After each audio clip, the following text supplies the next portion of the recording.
Imagine, if you will, the year 1789 in France.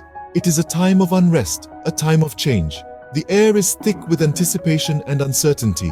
As a pivotal gathering looms on the horizon, this is the year when the Estates General convenes, a gathering that brings together representatives from three distinct segments of French society: the clergy, the nobility, and the commoners. Each estate, each voice, each perspective playing a critical role in the drama that is about to unfold. The clergy, the first estate, is a powerful entity wielding influence both spiritually and politically. The nobility, the second estate, carries the weight of tradition and privilege, holding firm to their vested interests. The commoners, the third estate, are a diverse group ranging from wealthy bourgeoisie to struggling peasants, united in their desire for change. As these three estates come together, the tension is palpable. The issues of taxation and representation take center stage, fueling debates and disagreements. The clergy and the nobility, despite enjoying considerable wealth, are largely exempt from taxation, a burden that falls heavily on the shoulders of the commoners. Outraged by this gross inequality and the lack of representation, the third estate begins to question the status quo. They challenge the other estates, demanding a voice, demanding a say in the decisions that affect their lives. As the meeting progresses, the air is thick with tension, the stage set for a moment that would shake the monarchy to its core. So, the Estates General, this monumental gathering, becomes a crucible for change. It sets in motion a series of events that will forever alter the course of history, not just for France, but for the world. And as we delve deeper into the story, we'll see how this meeting, this clash of perspectives, this call for change becomes the catalyst for a revolution. As the meeting progressed, the stage was set for a moment that would shake the monarchy to its core. In the midst of the escalating tension, a group of fiery delegates from the Third Estate made a daring move. They were the merchants, the farmers, the artisans, the backbone of French society, yet they found themselves sidelined in the Estates General, their voices drowned out by the clergy and nobility. The frustration was palpable. They were burdened by heavy taxes, yet had the least say in the matter.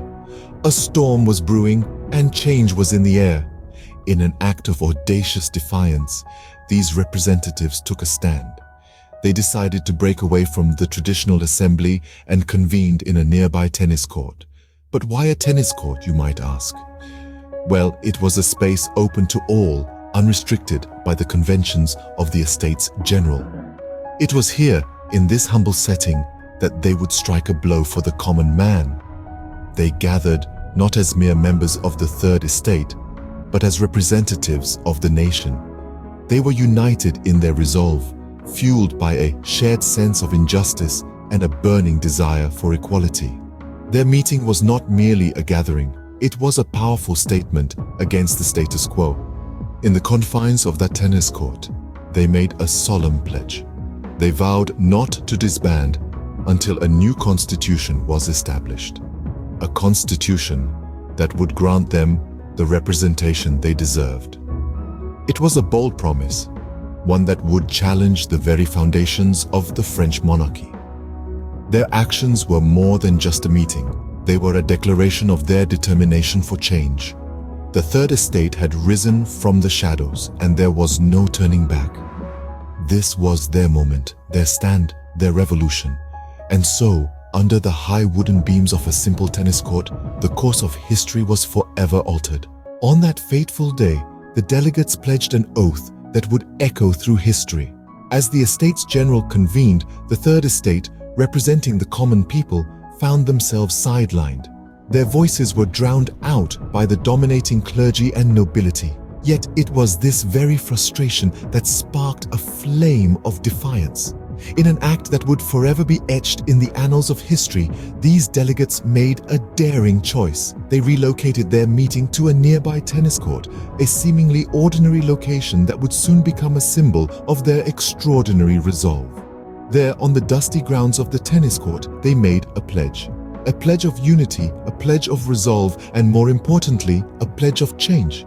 This was not merely a gathering of disgruntled individuals. This was a meeting of determined revolutionaries, unified by a shared vision of a fairer France.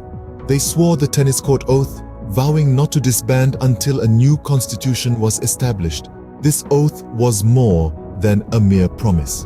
It was a declaration of their commitment to the principles of liberty, equality, and fraternity. It was a rallying cry for all those who yearned for change, a beacon of hope in the face of oppression. The tennis court oath was a significant turning point, a powerful act of defiance against an unjust authority. It marked a clear shift from passive acceptance to active resistance. It was a bold step towards revolution and embodied the spirit of a people yearning for change. But the reverberations of this act would not be confined to the borders of France. This marked the beginning of a seismic shift that would reverberate across Europe and beyond.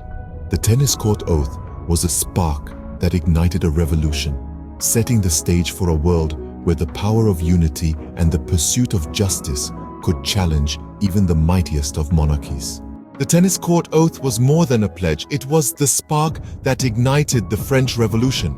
In the wake of the tennis court oath, the political landscape of France began to shift dramatically. The Third Estate, once marginalized, now emerged as a powerful force, rallying the people with the promise of a new constitution that championed the principles of liberty, equality, and fraternity. The subsequent events unfolded with a speed and intensity that took the nation by storm. The storming of the Bastille, a state prison and symbol of royal authority, on July 14, 1789, was a pivotal moment in the revolution. This audacious act of defiance sent a clear message to the monarchy. The people had found their voice and they would not be silenced. Meanwhile, the National Assembly, primarily composed of members from the Third Estate, began to enact significant reforms. They abolished feudalism, ended the exclusive privileges of the nobility and clergy, and proclaimed the Declaration of the Rights of Man and of the Citizen. Through these actions, they laid the foundation for a society based on Enlightenment principles. But the revolution was far from smooth. It was a time of great turmoil and upheaval, marked by political infighting, economic hardship, and widespread civil unrest. Yet, amidst the chaos, revolutionary leaders rose to prominence, guiding the nation through its darkest hours and towards the dawn of a new era. Among these leaders was Maximilien Robespierre, a radical Jacobin who championed the rights of the common people. Under his leadership, France temporarily abolished the monarchy and declared itself a republic. However, his reign was marked by the Reign of Terror, a period of intense political purges and executions. As the revolution evolved, so too did its leaders and goals, reflecting the complex and dynamic nature of this transformative period in history. The legacy of the Estates General and the tennis court oath endures as a testament to the power of unity and the pursuit of justice. The French Revolution, sparked by the courage and resolve of a group of determined individuals, stands as a powerful reminder of the potential for change when people unite in the pursuit of a common goal. The story of the Estates General and the tennis court oath is a powerful reminder of the pivotal moments that shape our world. These historical events, etched in the annals of time, serve as a testament to the indomitable spirit of humanity, the relentless pursuit of justice, and the enduring power of unity. Understanding these events is not merely an exercise in nostalgia or a tribute to the past. It's a way to comprehend the complexities of our present and navigate the uncertainties of our future. It's about recognizing the patterns, connecting the dots, and gleaning insights from the triumphs and tribulations of those who came before us. The echoes of the Estates General and the tennis court oath continue to reverberate through our world today. They remind us of the potential for change when people unite for a common cause, challenging the status quo and daring to envision a better world. They underscore the importance of representation, the significance of dialogue, and the power of collective action. They remind us that change is often born out of conflict, that progress demands perseverance, and that the road to reform is rarely smooth or straightforward. So, as we delve into the intricate tapestry of history, let us not just be passive observers, but active learners. Let us question, probe, and dissect. Let us seek to understand not just what happened, but why it happened and what it means for us today. Let us remember that history is not just a collection of dates, events, and figures. It's a rich narrative of human experiences, struggles, and aspirations. It's a chronicle of our collective journey, filled with lessons to learn, stories to tell, and wisdom to share. The echoes of history have the power to inspire us to stand up, speak out, and make a difference. They invite us to reflect, learn, and grow. So, until next time, stay curious and keep exploring. History is calling. Will you answer?